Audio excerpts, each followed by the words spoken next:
Assalamualaikum warahmatullahi wabarakatuh.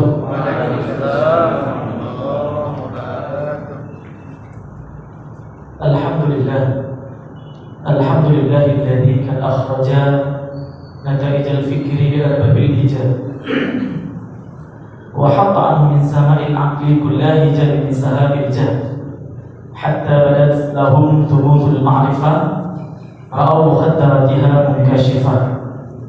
Nahmaduhu jalla ala al-in'ami bi ni'matil iman wal islam. Asyhadu an la ilaha illallah wahdahu la syarika lah wa asyhadu anna Muhammadan abduhu wa rasuluhu la nabiyya ba'dah. Allahumma fassalli wa sallim ala sayyidina Muhammadin al-fatihi lima ughliq wal khatim lima sabaq nasiril haqqa bil haqqi wal hadi ila siratikal mustaqim wa ala alihi haqqa qadrihi wa miqdarihi al-'azim. Bismillahirrahmanirrahim. Qalu subhanaka la 'ilma lana illa ma 'allamtana innaka antal 'alimul hakim wa la hawla wa la quwwata illa billahil 'aliyyil 'azim. Rabbi shrah li sadri wa yassir li amri warfa'ni dhikri bi nabiyyika Muhammadin sallallahu alaihi wasallam. Amma ba'd. Bersyukur kita kepada Allah Subhanahu wa taala pada malam ini Allah anugerahkan kepada kita sehat badan, sehat jasmani, Allah anugerahkan sehat rohani. Allah masih anugerahkan kepada kita nikmat iman, yakni dengan wujud kita masih melaksanakan, masih tergerak niat dan jasad kita untuk berada di dalam masjid setelah kita melaksanakan sholat maghrib berjamaah. Insyaallah kita lanjutkan dengan majelis ilmu.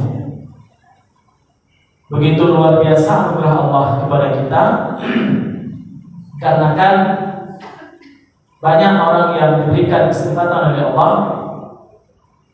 tidak mengambil kesempatan tersebut.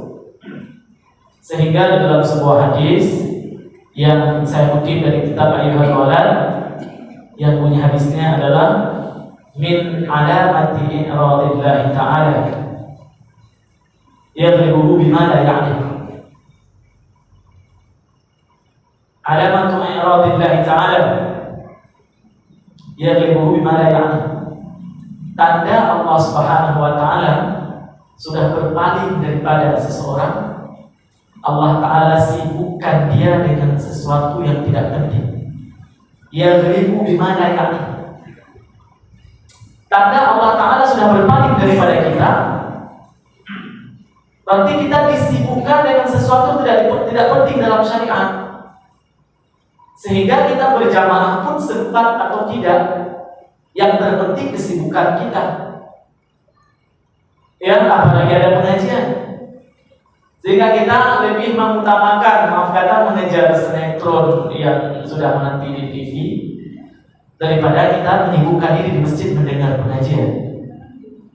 Atau kita lebih mementingkan melihat TikTok kita yang lebih penting dibanding kita mendengar pengajian. Ini tanda Allah sudah berpaling. Auzubillah. Kita mohon kepada Allah mendoakan diri kita, keluarga kita, dan seluruh saudara-saudara kita. Jangan kita jengkal, jangan kita ejek, tapi kita doakan. Semoga Allah Ta'ala gerakkan semuanya, terutama kita istiqamahkan oleh Allah Subhanahu wa taala. Dan kita bersyukur kepada Allah hingga detik ini Allah masih letakkan kita, dudukkan kita di masjid. Salawat dan salam kepada baginda Rasulullah Nabi kita Nabi Muhammad sallallahu alaihi wasallam. Dengan sama-sama kita berselawat, Allahumma shalli ala sayyidina Muhammad wa ala ali sayyidina Muhammad. Mudah-mudahan selawat ini menjadi nadi di dalam tubuh kita, dikarenakan selawat merupakan obat, selawat merupakan ampunan Allah, selawat merupakan jalan Allah terima kebaikan seseorang. Dikarenakan kalau kita melihat bagaimana sejarah para nabi-nabi dahulu mendapatkan keampunan Allah, mendapatkan anugerah Allah lewat berselawat kepada Rasulullah SAW. Banyak sekali kalau kita kupas perkara salawat. Cuma pada malam ini kita tidak kupas pada masalah salawat. Cuma senantiasa kita memperbanyak salawat. Kita istiqamahkan salawat pada maghrib. Misalnya kita kalau bisa siang dan malam ada 100 salawat yang kita ucapkan. Kita bagi pada maghrib 20, pada isya 20, pada subuh 20, pada zuhur 20, pada asar 20. Ini amalan dulu. Karena apa? Karena mana dalilnya? Kalau orang bertanya dalil mana, jelas Al-Quran mengatakan innallaha wa malaikatahu yusalluna 'alan nabi ya ayyuhalladzina amanu sallu 'alaihi wa sallimu taslima. Jelas satu-satunya perkara ibadah yang Allah Ta'ala sendiri lakukan adalah bersalawat kepada Nabi Muhammad SAW. Kita tanya pada diri kita hari ini, dari subuh kita bangun tadi hingga maghrib sekarang, berapa kali salawat kita ucapkan selain salawat di dalam sholat? Ya, bentuk salawat terserah, apapun bentuknya, selama salawat tersebut tidak bertentangan, silakan. Mudah-mudahan kita menjadi umat Nabi Muhammad yang senantiasa cinta kepada Rasul dan senantiasa kita memperbanyak salawat. Yang kita muliakan tentunya orang tua kita semua di sini. Orang tua saya, kebetulan saya pertama di masjid ini. Orang tua saya semua, ayahanda semua. Mungkin ada guru-guru saya tidak tahu. Mungkin di sini ada guru, ada ustadz, ada kiai, ada para masyayikh. Saya muliakan ibunda saya semua. Mudah-mudahan diberikan kesehatan oleh Allah Subhanahu wa Ta'ala. Sehat jasmani rohani, senantiasa bisa lengket jiwa dan raga kita dengan masjid. Lengket jiwa dan raga kita dengan masjid. Baik, pada malam yang mulia ini, insyaallah kita coba mengupas pengajian ataupun kajian kita yang diberikan kepada kami adalah maqasidus syariah. Ya, maqasidus syariah. Apa itu maqasidus syariah? Kalau kita arti dengan bahasa yang mudah, tujuan Allah Ta'ala mensyariatkan Islam. Untuk apa kita pahami ini? Supaya lebih auqah, kalau kata para ulama, lebih yakin kita terhadap apa yang kita jalankan. Mungkin ada di antara ibadah atau syariat yang kita jalankan seolah-olah masih terpaksa, seolah Allah paksakan kita. Kenapa? Karena kita belum tahu tujuannya. Ketika kita belum tahu tujuannya, seolah kita masih meraba-raba, masih di awal-awal. Kita mau dibawa kemana? Kita mau kemana dengan Islam ini? Dalam Al-Quran sudah banyak dijelaskan, dalam hadis Rasulullah sudah banyak dijelaskan. Tujuan daripada syariat apa? Wa ma arsalnaka illa rahmatan. Apa arti rahmatan ini? Rahmat, kasih sayang, cinta. Tujuan Allah Ta'ala bawa Islam ini adalah cinta. Ada tidak kita jalani syariat Allah ini dengan cinta? Atau dengan sesuatu yang menakutkan? Karena Allah Ta'ala bawa Islam. Arti Islam ini kan mendamaikan, mensejahterakan. Islam, ya, kalau kita kaji ilmu sarafnya, dia sudah sinazid, ya, aslama. Makanya mendamaikan, mensejahterakan, membawa kedamaian. Kita sudah Islam dari lahir. Apakah hari ini kita sudah damai dengan agama kita? Apakah kita hari ini sudah damai dengan syariat kita? Apakah kita sudah damai dengan ibadah kita? Maka kita perlu mengkaji maqasidus syariah. Tujuan Allah mensyariatkan semuanya. Maka insyaallah kalau masih diberikan kesempatan, baik kesempatan pada malam ini dan berikutnya, kita akan mengupas satu persatu dalam semua syariat yang Allah Ta'ala turunkan. Dalam semua syariat yang Allah Ta'ala turunkan kepada kita. Maka nanti insyaallah kita akan dipandu. Saya akan supaya lebih sistematis dan teratur. Kita akan nanti mengkaji kitab Qawaidul Ahkam fi Masalihil Anam, tulisan daripada Imam Muhaddis Sultanul Ulama Abi Muhammad Izzuddin Abdissalam. Ya, Izzuddin Abdissalam. Insyaallah kita coba kupas dengan bahasa yang lebih sederhana sehingga mudah kita pahami bersama. Karena inti daripada sebuah pengajian itu adalah tafahum. Kita memahami. Sehingga duduk, Nabi mengatakan satu masalah kita kaji perkara Islam lebih besar pahalanya dibanding sholat 1000 rakaat. Itu banyak hadisnya. Tidak boleh daripada kitab hadis kecil hingga kitab seperti karya Imam Al-Ghazali Ulumuddin disebutkan. Satu perkara kita kupas dalam kajian ilmu, maka lebih banyak pahalanya dibanding sholat 1000 rakaat. Ini hadis. Begitu luar biasa fadilah ilmu. Begitu luar biasa fadilah. Maka dengan demikian tidak ada kata terlambat untuk kita menuntut ilmu, untuk kita mengkaji ilmu, untuk kita memperbaiki ibadah. Dikarenakan ibadah yang kita lakukan bila belum sesuai dengan tuntunan Al-Quran dan Sunnah dan interpretasi para ulama dalam kitab-kitabnya, Allah Ta'ala tolak. Al-ibadah ma fihi ilmun mardudatun lam tuqbal. Ibadah yang tidak ada ilmu, maka Allah Ta'ala tolak. Maka alhamdulillah masjid kita masih Al-Iqra, saya melihat kajiannya luar biasa dengan buya-buya yang luar biasa. Ada guru besar kita, ada Dr. Maulid Saleh juga, insyaallah akan mengupas kajian-kajian bersama kita. Maka rugi sekali bila kita tidak mengambil ilmu-ilmu tersebut. Masyarakat muslimin jamaah masjid Al-Iqra yang dimuliakan oleh Allah Subhanahu wa ta'ala. Baik, bismillahirrahmanirrahim. Kita ataupun saya mengajak kita sama-sama membaca Al-Fatihah kepada mu'alif kitab Qawaid Al-Ahkam fi Masalihil Anam, karya daripada Al-Imam Muhaddis Sultanul Ulama Abi Muhammad Izzuddin Abdissalam bin Abdissalam syai'illahi lahu wa lana wa an tu'ida alaina min barakatih wa salatihi wa ulumihi. Al-Fatihah. A'udzu billahi minasyaitonir rajim. Bismillahirrahmanirrahim. Alhamdulillahi rabbil alamin. Ar-Rahmanir Rahim. Maliki yaumiddin. Iyyaka na'budu wa iyyaka nasta'in. Ihdinas siratal mustaqim. Siratal ladzina an'amta 'alaihim ghairil maghdubi 'alaihim waladdallin. Amin.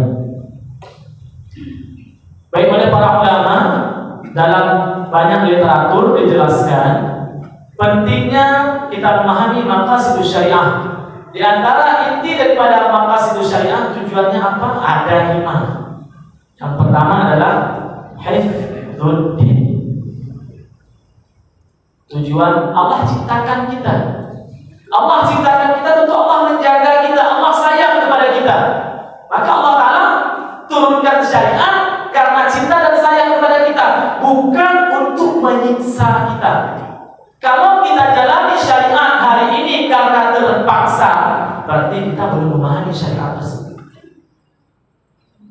Belum memahami syariat tersebut, baik itu sebagai pemberian dan rahmat Allah maupun sebagai solusi kehidupan. Ya. Nah, contoh, ini saya contohkan satu. Misalnya dalam Al-Quran dijelaskan bagi harta. Bila orang tua meninggal, maka untuk anak laki-laki lidzakari mithlu hadzil unsayyain. Bagi laki-laki 2 bagian, bagi perempuan 1 bagian. Kalau ada 3 rumah, 2 rumah untuk anak laki-laki, 1 rumah untuk anak perempuan. Nah, sekarang kita tanya, apakah itu adil? Banyak para pejuang feminisme yang memperjuang harkat martabat wanita Islam itu tidak adil. Masa untuk laki-laki 2, untuk perempuan 1? Kenapa sampai seperti itu? Karena tidak memahami maqasidus syariah, maksud pensyariatan tersebut. Kenapa Al-Quran membagi harta kepada laki-laki 2 bagian, untuk perempuan 1 bagian? Ketika kita kaji maqasidus syariah, perempuan kalau sudah akad nikah itu masih tanggung jawab ayah ibunya? Jawabannya tidak. Dunia akhirat sudah milik suaminya. Pada masa Nabi ada seorang perempuan yang meninggal, orang tuanya sakit sampai meninggal, dia tidak bisa menjenguknya karena suaminya pergi berperang berpesan, jangan kau pergi kemana-mana sebelum saya pulang. Maka perempuan tersebut sakit, orang tuanya kirim surat ke Nabi, kata Nabi, ikuti kata suamimu itu surga. Sampai wafat orang tuanya tidak bisa pergi melihat. Kenapa? Karena masih terikat dengan apa yang disampaikan oleh suaminya. Itu situ ridho dunia akhirat. Kembali kepada pembahasan kita tadi. Ketika misalnya perempuan nikah, dia sudah dapat tadi harta dari orang tuanya satu rumah, ya itu kan dibawa bersama suaminya. Dan tidak ada kewajiban bagi anak perempuan untuk menafkahi ayah dan ibu. Tidak ada kewajiban. Menafkahi boleh, maka dianjurkan sunnah, tapi tidak hukumnya wajib. Tapi anak laki-laki dapat buah bahagia. Dia lebih banyak, 2 kali lipat dia dapat, dikarenakan tanggung jawab orang tuanya kepada dia. Ketika ayah ibunya tidak mampu lagi mencari, maka jatuh tanggung jawab kepada anak laki-laki. Bahkan adik perempuannya tadi yang sudah menikah, bila berpisah dengan suaminya, bila dia ditindas oleh suaminya, hartanya habis semuanya, suaminya pergi dengan perempuan yang lain, dibawa semua harta, tinggal dia sebatang kara lagi si perempuan tersebut, kemana jatuh tanggung jawab? Ke abangnya itu tadi, kepada walinya. Kan besar tanggung jawab lagi-lagi. Tanggung jawab kepada anak istrinya, tanggung jawab kepada ayah ibunya, tanggung jawab kepada adik perempuan dan kakak perempuannya. Wajar tidak dikasih harta 2 kali lipat? Wajar ketika kita pahami maqasid syariah, maksud Allah Ta'ala mensyariatkan tersebut. Tapi ketika kita tidak paham, maka akal kita mengatakan ini tidak adil. Ini salah satu contoh. Salah satu contoh. Maka dalam maqasid syariah Allah bagi 5 tujuan daripada persyariatan. Yang pertama adalah hifzuddin, menjaga agama. Ya. Yang kedua adalah hifdzun nafs, menjaga jiwa, menjaga nyawa. Makanya ada dalam Islam, bila kita diancam, bagaimana dalam Islam, bila seorang dibunuh, dia harus dibunuh. Ada namanya qisas. Kenapa ada hukum seperti itu? Islam menjamin nyawa seseorang. Ya. Yang ketiga ada namanya hifzul aqli, menjaga akal, supaya akal itu tetap waras dalam mensyariatkan, dalam menjalankan syariat. Maka Allah SWT syariatkan hifzul aqal. Maka Allah Ta'ala haramkan perkara-perkara yang sifatnya merusak akal. Allah haramkan perkara seperti minuman keras. Itu minuman keras, kalau kita pelajari tarikh tasyriknya, ini luar biasa. Orang Arab jahiliyah itu budayanya kental sekali dengan minum, kental. Bahkan peristiwa kasarnya mereka mandi dengan arak, dengan minuman keras. Karena hal itu sudah begitu kuat budayanya, fase pengharaman itu bertahap, tidak langsung dilarang, tidak begitu diangkat menjadi Rasul, Nabi langsung larang, tidak. Turun Al-Quran beberapa kali, beberapa fase tentang tersebut. Pertama dibolehkan, cuma dibilang di situ ada manfaat, ada mudarat. Kemudian ada yang jadi imam, habis minum jadi imam sholat, baca surat Al-Kafirun, tidak akan habis. Ya, terjadi itu pada zaman Nabi itu. La a'budu ma ta'budun wa la ana 'abidu ma ta'budun wa la antum 'abidun ma a'budu, berputar-putar di situ. Tidak ada lagu minumkum waladi, karena sedang mabuk. Tidak turun ayat wa la taqrabus sholata wa antum sukara. Jangan kau mendekati sholat sedangkan kamu sedang mabuk. Sehingga fase terakhir baru diharapkan secara kuat. Begitu juga yang sejenisnya. Ya, apa sejenis daripada? Ya, sekarang banyak narkoba, apapun bentuknya. Ada juga orang yang mengatakan, kan ini kan saya tidak mabuk. Habis nyabu dia. Ya, biusnya bagus katanya. Ya. Sehingga dia mengatakan saya kan tidak mabuk.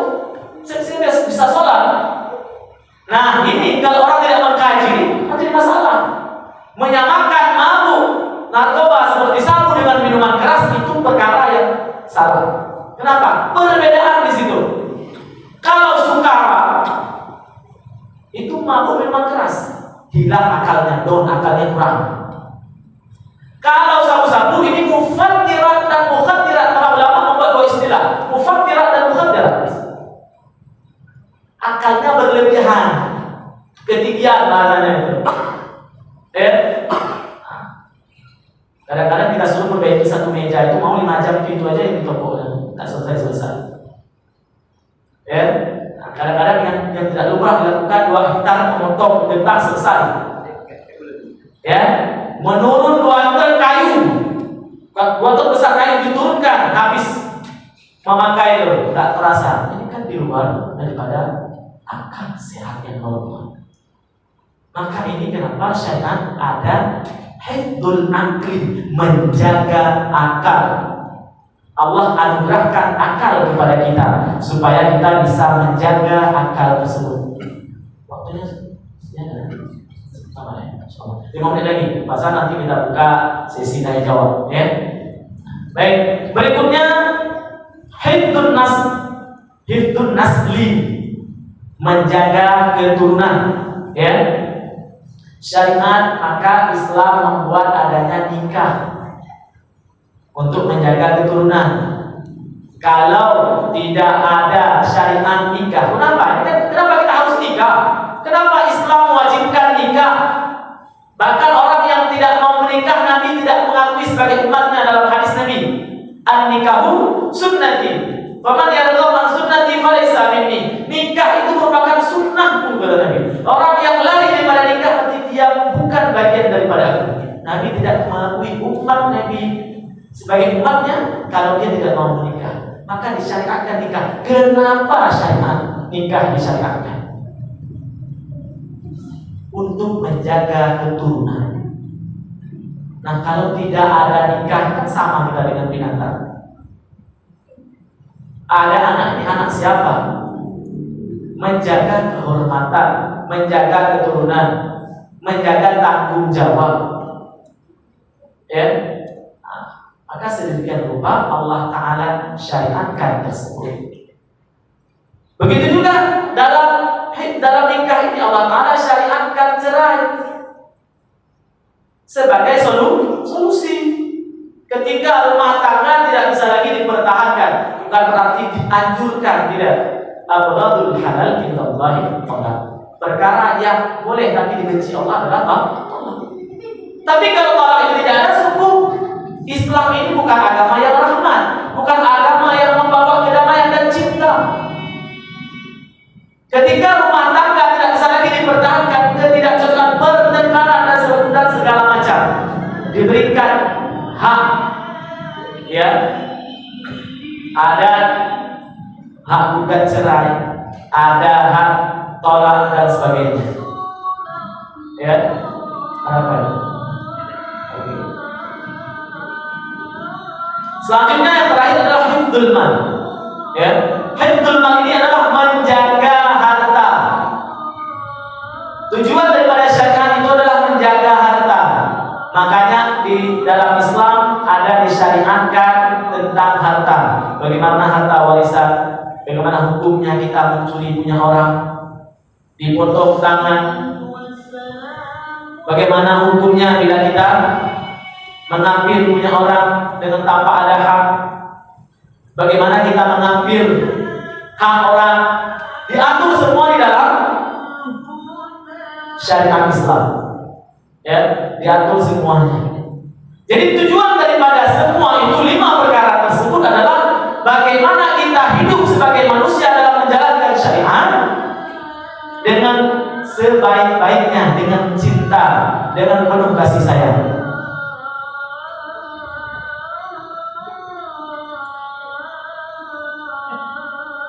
Jadi kita tunggu.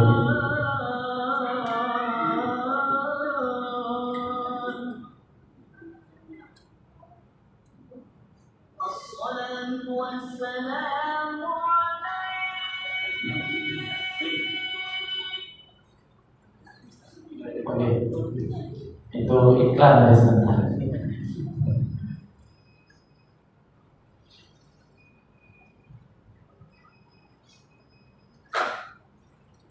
Makanya ketika disebutkan Islam, masuk dalam Islam sebagai yang sempurna, yang kafah ya, yang sempurna, maka kita menjalani Islam itu yang seutuhnya, maka kita akan memahami makna syariat Allah yang sebenarnya. Kenapa? Dikarenakan Allah Ta'ala turunkan hukum kepada dua hal, dua bentuk. Yang pertama sifatnya adalah ta'abbudi, yang kedua adalah ta'aqquli. Allah turunkan hukum dalam dua bentuk. Yang pertama sifatnya ta'aqquli, yang kedua adalah sifatnya ta'abbudi. Apa itu? Ta'aqquli merupakan hukum yang bisa kita pahami secara akal dan logika. Allah misalnya haramkan ini, Allah melarang kita melihat aurat perempuan laki-laki, bagi yang bukan mahramnya. Yang perempuan haram melihat aurat laki-laki yang bukan mahramnya. Maknanya berarti bagi laki-laki tidak bisa melihat aurat perempuan karena bisa menimbulkan nafsu dan segala macam. Itu kan bisa dipahami dengan akal. Tapi ada hukum-hukum yang Allah Ta'ala turunkan sifatnya ta'abbudi. Tidak ada illah, tidak ada alasan. Mana ta'abbudi di sini merupakan kita ikut saja. Umar bin Khattab ketika melihat Nabi Muhammad cium Hajar Aswad. Bagi yang sudah haji, terus sudah pernah umrah kan sudah tahu sunnah kita menciumnya. Umar mengatakan ketika Rasulullah cium, kalau bukan karena Rasulullah yang cium engkau, saya tidak akan mau menciummu. Apa tujuan mencium batu? Ya, tidak ada. Tapi itu sudah dilakukan oleh Rasulullah. Proses ta'abbudi, sami'na wa ata'na, kita ikut saja. Ya, makanya ada yang sifatnya ta'abbudi, ada yang sifatnya ta'abbudi, ada yang sifatnya bisa dipahami dengan logika, dengan rasional. Kita tolak. Ini kan ada yang mengatakan ini tidak benar, harus diubah. Kan banyak orang-orang sekuler dan liberal mengatakan Al-Quran itu sudah tidak sesuai lagi dengan zaman. Pikiran dia yang belum sesuai, sehingga dia meminta Al-Quran itu diubah. Ya, oke, jamaah sekalian dimuliakan oleh Allah Subhanahu Wa Taala. Ini sebagai pengantar saja pada malam ini. Saya mencoba memperkenalkan apa itu maqasidus syariah. Jika kita sudah bisa memahami, insyaallah untuk kajian-kajian berikutnya tinggal kita melanjutkan syarahannya. Baik, kita persilahkan kepada Bapak Ibu orang tua saya semua, mungkin ada pertanyaan untuk kita diskusikan, untuk kita kami silakan. Baik, terima kasih Pak Ustaz. Selanjutnya sesi tanya jawab kepada Bapak-bapak, Ibu-ibu yang ingin bertanya dipersilahkan. Tidak harus mengenai dengan maqasidus syariah. Kalau ada yang menyangkut dengan yang lain pun tidak ada masalah.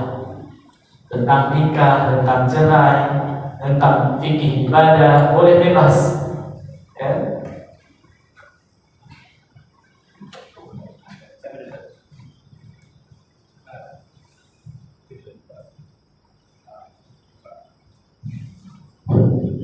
Terima kasih Pak Ustaz. Assalamualaikum warahmatullahi wabarakatuh. Akhir-akhir ini Pak Ustaz ada dua pertanyaan nih. Yang pertama tadi masalah nikah tadi ada sunnah apa diwajibkan, itu yang pertama. Oke,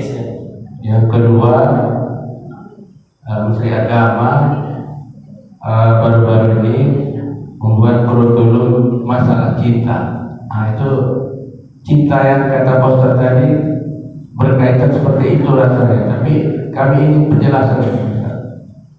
Baik. Itu aja. Sekian dari saya. Assalamualaikum warahmatullahi wabarakatuh. Baik, terima kasih. Pertanyaan yang pertama menyangkut dengan nikah tadi ya. Dalam bunyi hadisnya, an-nikahu sunnati. Makna sunnah di sini bukan hukum sunnah, tapi bagian daripada kehidupan yang dilakukan oleh Rasulullah. Maksud di situ. Jadi nikah hukumnya tetap wajib. Ya, tapi maksud hadis tersebut an-nikahu sunnati itu adalah nikah merupakan sunnahku. Maksud sunnah di sini bukan hukum sunnah, boleh kita lakukan, boleh tidak itu maksudnya. Maksud sunnah di situ dalam hadis tersebut adalah perkara yang dilakukan dalam kehidupan Rasulullah. Rasulullah saja nikah. Nah itu sunnah maksudnya. Pertanyaan kedua tadi saya kurang menangkap. Pernyataan Menteri Agama akhir-akhir ini dia menunjukkan kurikulum masalah cinta. Iya. Banyak Ustaz. Jadi kita ini kaitan kalau Ustaz bilang masalah agama dengan rasa cinta. Betul. Jadi itu aja Ustaz yang dimaksud Menteri Agama dengan Ustaz ini bersamaan. Oke, terima kasih. Memang iya. Menteri Agama kita sekarang Haji Nasruddin Umar, Menteri Agama yang kita bersyukur, yang Menteri Agama yang begitu alim betul-betul seorang ulama, betul-betul alim. Ya, maksudnya adalah dia mencoba kalau dari Menteri Agamanya itu, ya, karena kita Indonesia negara yang majemuk, ya, negara yang majemuk yang beragam suku bangsa dan agama dan aliran kepercayaan. Ya mungkin seorang Menteri Agama mencoba membawa mazhab cinta sebenarnya ya. Dikarenakan kalau kita pahami kembali, Islam ini merupakan agama cinta dan agama kasih sayang. Coba kita pahami dulu. Pada masa Rasulullah, ketika Rasulullah buat negara Madinah, apakah ada yang bukan Islam di situ? Ada. Ada piagam Madinah. Ada semena-mena Rasulullah kepada yang bukan Islam? Tidak. Ada Rasulullah memaksa seseorang untuk masuk Islam, memaksa orang Majusi Madinah, memaksa orang Yahudi Madinah? Tidak.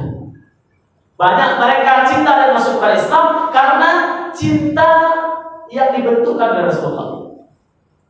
Coba kita pahami banyak sekali sejarah. Pemuka tokoh Yahudi dalam satu riwayat mengatakan pemuka tokoh Nasrani yang meminjamkan uang kepada Nabi, dia ingin memuji Nabi, belum saatnya dia menagih uang tersebut. Ya, Nabi sedang mengajar dalam halaqah dengan sahabat. Tiba-tiba datang Yahudi memanggil, wahai Muhammad, bayar utangmu. Datang, inti singkat ceritanya panjang di sini. Singkat ceritanya Umar marah, menggertak. Nabi malah menegur Umar. Kenapa engkau marahi dia? Ya karena dia izinkan saya memenggal kepalanya karena dia sudah meminta utang belum saatnya. Nabi mengatakan, kamu pergi ke Baitul Mal, kamu ambil kurma, kamu bayarkan 2 kali lipat. Kenapa 2 kali lipat? Yang satunya karena kamu sudah menggertakkan dia, itu sebagai bayaran. Singkat cerita, yang pemuka Yahudi atau Nasrani ini malah mereka masuk Islam. Apa dia katakan? Sudah lama saya mengkaji tentang Muhammad, ada satu lagi yang belum saya dapatkan. Apa? Hadibu yadribu hadabahu. Apa artinya? Kecintaannya, kasih sayangnya mengalahkan kemarahannya. Jadi Islam yang dibawa oleh Nabi dengan kasih sayang dan cinta. Tidak ada peperangan yang terjadi pada masa Nabi kecuali mereka sudah melanggar piagam Madinah. Bahkan dibuat aturan ketika beberapa suku Yahudi di Madinah, Bani Kainuka, Khaybar, segala macam Yahudi Khaybar, mereka dibuat aturan kan untuk ketika mereka diserang, jangan potong pohon, jangan bakar rumah, jangan pukul anak kecil, jangan ganggu perempuan, jangan bunuh bagi mereka yang sudah menyerah. Karena ada aturannya begitu luar biasa Islam dengan rahmatan dan cintanya. Andai Islam hingga detik ini dibawa dengan cinta, maka seluruh dunia ini akan menjadi Islam. Akan tetapi disabotasikan oleh orang yang tidak suka Islam. Diciptakanlah aliran-aliran yang face Islam itu menakutkan. Islam itu seolah begitu ekstrim, radikal, untuk kampung dan segala macam, itu kan sengaja diciptakan. Maka Menteri Agama mencoba kembali kepada Islam, agama damai, Islam agama cinta. Ayo kita bawa Islam ini dengan cinta. Rasulullah bawa Islam dengan cinta. Allah turunkan Islam dengan kasih sayang dan cinta. Wa ma arsalnaka illa rahmatan lil alamin. Kami tidak utus wahai Muhammad kecuali rahmat, kecuali cinta, membawa cinta untuk di dunia ini. Maka jangan tiba-tiba Islam di tangan kita buat Islam itu sesuatu yang menakutkan. Baru 2 bulan taubat sudah kita bilang orang kafir. Baru 6 bulan kita istiqamah sholat, udah gak benar orang lain. Maka kenapa orang yang sudah menjalankan syariatnya setengah, jangan kita marahin dia. Contoh, dia puasanya dia belum sholat. Apa kau suka puasa itu? Percuma aja sholat tak sah. Jangan. Alhamdulillah dia sudah mau puasa, kita doakan semua dia sholat. Bukan dengan bahasa seperti itu. Ini kan menakutkan. Bukan bahasa jin, bukan bahasa cinta itu maksudnya. Seperti itu. Gimana? Ada lagi kami silakan. Ya, silakan Ibu. Ada Ibu. Assalamualaikum. Ya boleh. Assalamualaikum Ustaz. Maaf saya tanya nih. Saya kan suami saya nikah. Waktu 2018 sampai 2019 saya tanya. Saya ini status saya janda tapi tidak ada surat. Punya suami tapi tidak ada. Selama 1 bulan terus sampai sekarang tak pulang-pulang lagi 2019. Nah, status saya ini janda atau gimana Ustaz? Oke, terima kasih. Ini fikih nikahnya. Ya. Oke, begini. Dalam akad nikah pasti dulu yang menikahkan ada namanya surat ta'liq talaq. Apabila berapa bulan betul-betul tidak dinafkahi? 3 bulan kah, 6 bulan kah? Ya.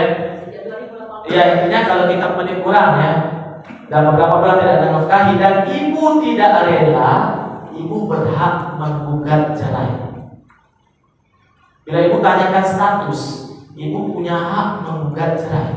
6 bulan saja misalnya tidak ada nafkah zahir, tidak ada nafkah batin, tidak ada informasi apa-apa, dan ibu tidak terima. Ini kan kunci kata kuncinya tidak terima. Kalau tidak terima, diperbolehkan kita menggugat cerai. Ya, nanti dipanggil oleh di pengadilan agama, pengadilan pertama, pengadilan kedua, pengadilan ketiga, tak ada orang, udah jatuh talak. Tapi kalau tak dinafkahi zahir, tak dinafkahi batin, jangankan setahun, 100 tahun kalau masih hidup, dan kita rela, belum janda, masih istri orang. Itu konsekuensinya.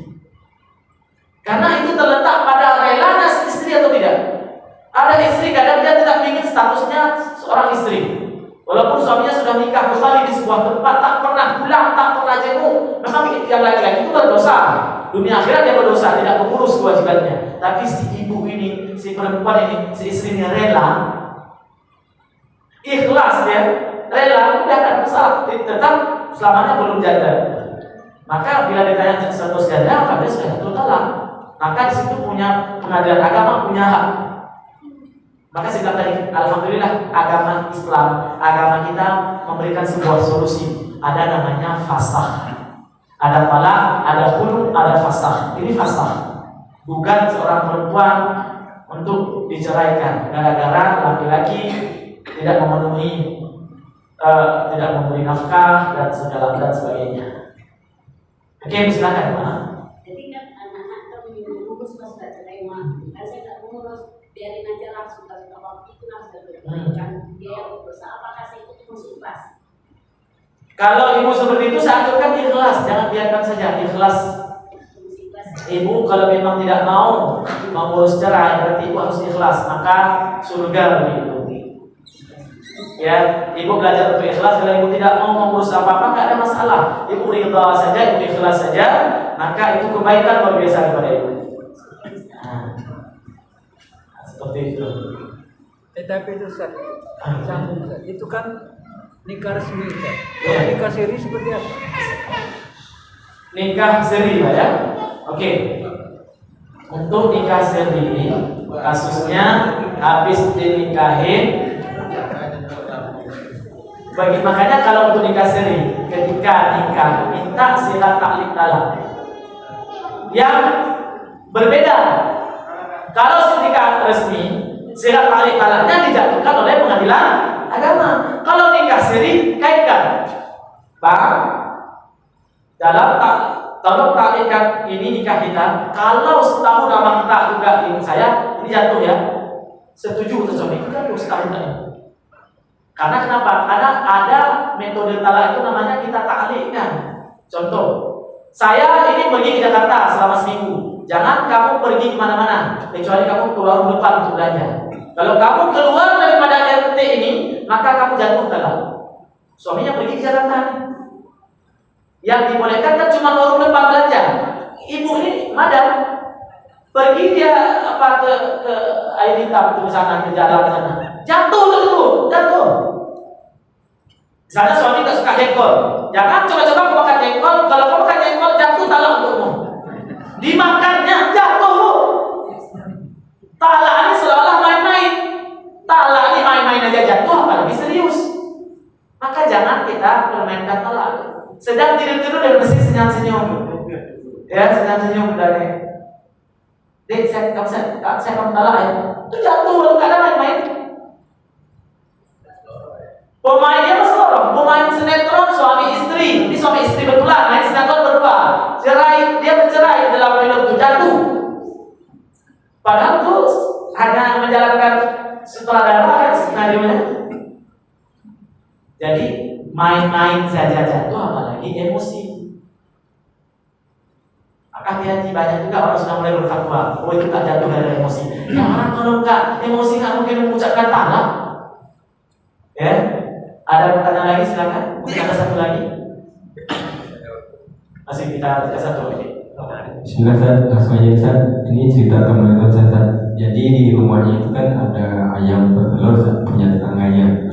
Jadi dia ini husnuzon bahasa dia, karena dia tidak sama tetangga dekatnya, tidak tahu ayam punya siapa ini. Jadi dia husnuzon pasti orang yang punya ini baik hati, dia bilang telur itu dimasak makannya. Jadi hukumnya seperti apa Ustaz?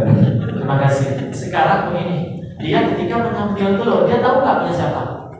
Nggak tahu nih ya, karena ditanya yang tetangga sebelahnya yang dekat, yang nggak tahu punya yang siapa gitu kan. Jadi bertelur di rumah dia. Iya. Ini jatuh namanya barang luktah. Kalau dalam fikih namanya luktah, barang temuan. Barang temuan setelah kita tanya ke sana kemari tak ada pemilik, boleh kita manfaatkan dengan syarat apabila pada satu saat timbul pemiliknya, wajib kita ganti. Kita keluar jalan Tuhan, tiba-tiba kita dapat uang 100.000. Kita coba umumkan di masjid, kita coba umumkan di depan sini. Nggak ada, udah seminggu kita nanti sesuai dengan jumlah uangnya di takus. Udah kita pakai uang tersebut. Rupanya bulan depan ada yang mengatakan itu uangnya harus kembalikan. Tapi kalau nggak ada, ya berarti nggak apa-apa. Jadi itu kembali dalam hukum luktah, dalam fikih itu sudah luktah, ya barang temuan. Tapi dengan syarat kita tanya dulu, jangan mendoakan supaya dapat. Nah, itu ya konsep luktah itu kita dapat, kita buat pengumuman di masjid-masjid, kita buat pengumuman. Ini punya siapa? Ini telur siapa? Ini ayam siapa? Udah kita nggak ada yang jawab, udah makan. Tapi ketika nanti jelas pemiliknya, ganti, kecuali dimaafkan. Ya udah, kalau saya ganti sama maafkan, itu selesai. Yang tadi makan. Nah, yang ini tadi dapat telur, tapi dia kira yang telur ini kasih ke saya. Saya makan juga, gimana Ustaz? ketika dia tahu, ini kan urusan ini, nggak ada urusan sama bapak, urusan abang ini. Ya. Oke. Karena kenapa kan kamu tidak tahu, gitu kan? Sama seperti kita ditraktir kawan uangnya uang haram, kita tidak tahu. Tapi kalau tak tahu, tak tahu itu sama juga. Kawan habis main judi online kan, apa istilahnya sekarang WD, habis WD, ayo makan bersama deh. Kita tak tahu makan habis itu kan? Tapi kalau tahu pura-pura tak tahu sama aja, itu pura-pura dalam perahu ya. Udah habis waktunya? Udah, insyaallah. Mudah-mudahan kajian seperti ini, Bu, kalau ada salah mohon dimaafkan, diperbaiki. Maknanya saya pun masih fakir dalam ilmu. Maknanya yang kita harapkan adalah rahmat dan kasih sayang Allah. Saya ngomong seperti ini tidak ada niat menyakiti siapa-siapa, ayah saya, ibunda saya. Sama-sama kita mengkaji memperbetulkan kehidupan kita dalam kita jalankan syariat Allah.